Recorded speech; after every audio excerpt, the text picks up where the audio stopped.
অবশ্যই ইসলাম ধর্মের কাছে অন্য ধর্ম যারা পালন করে তারা 100% নিরাপদ।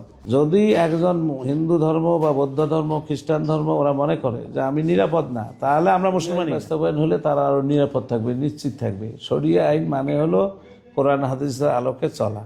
এখন হিন্দু ধর্ম যে আছে তার ধর্মের মধ্যে যেগুলা কোনো ধর্মে কোনো কেতাবে খারাপ কিছু কোনো দিনই নাই, সব মানুষের কল্যাণের জন্য এই আইন করা হয়।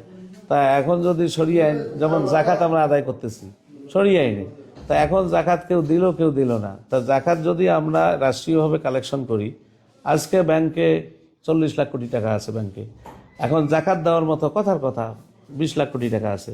যদি সরকার বলি দেয় 2.5% তুমি আদায় করো জাকাত, তাহলে কি 50,000 কোটি টাকা জাকাত কালেকশন হবে। তা এই টাকা দিয়ে কি যত গরিব মানুষ আছে সবার সহযোগিতা হবে না?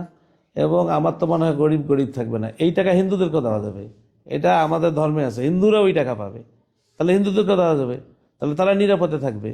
আর মহিলারা অনেক সময় হয়তো প্রশ্ন থাকে যে অন্য ধর্মাবলম্বীর কী অবস্থান থাকবে। অবশ্যই ইসলাম ধর্মের কাছে অন্য ধর্ম যারা পালন করে তারা 100% নিরাপদ। যদি একজন হিন্দু ধর্ম বা বৌদ্ধ ধর্ম, খ্রিস্টান ধর্ম ওরা মনে করে যে আমি নিরাপদ না, তাহলে আমরা মুসলমানই না। ইসলাম আসছে সেই মানব কল্যাণের জন্য। তাই এখানে হিন্দু ধর্মাবলম্বী যারা আছেন বা অন্য ধর্মাবলম্বী যারা আছেন তারাও নিরাপদ থাকবে। কীভাবে নিরাপদ থাকবে? এই আইনে কোরআন শরীফের একটা আয়াত যে যদি যারা আল্লাহকে বাদ দিয়ে অন্য উপাসনা করে তাদেরকে তোমরা গালি দিও না। আল্লাহ তাআলা বলতেছে সূরা আনাম 108 নম্বর আয়াত। তাহলে তারাও তোমার আল্লাহকে গালি দিতে পারে। তা যেখানে গালি দেওয়া নিষেধ করা হয়েছে, তা সেখানে মূর্তি ভাঙা যাবে নাকি? কটু কথা বলা যাবে নাকি? কোনো কিছুই করা যাবে না। তাহলে এই আইন বাস্তবায়ন হলে হিন্দুরা 100% নিরাপদ থাকবে, তাদের ধর্ম তারা পালন করবে। ইসলাম কোনো ধর্মের উপর জোর করে চাপায় দেওয়া হয় না। হিন্দু ভাইরা তাদের ধর্ম, তাদের যেটা উৎসব যেগুলো আছে সবগুলোই তারা তাদের মতো করে করতে পারবে।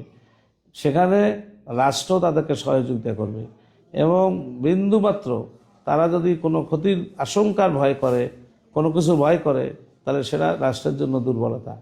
এবং ইসলাম ধর্ম কোনোভাবেই এটা বরদাস্ত করবে না যে অন্য ধর্ম একই রাষ্ট্রে সহ অবস্থানে আমরা বসবাস করব, তারা সংখ্যা নিরাপত্তাহীনতায় ভুগবে, সেটা হবে না। 100% নিরাপত্তা দেওয়া হবে। এবং তাদের যে উৎসব, যতগুলো উৎসব আছে আমাদের যেমন ঈদ উৎসব, তারাও সেই রকম নির্ভয় নিশ্চিন্তে সে উৎসব পালন করবে। শুধু তাই না, তাদের উৎসব পালনের জন্য সরকারি একটা বরাদ্দ থাকে, সে বরাদ্দ আরও বাড়ানো হবে।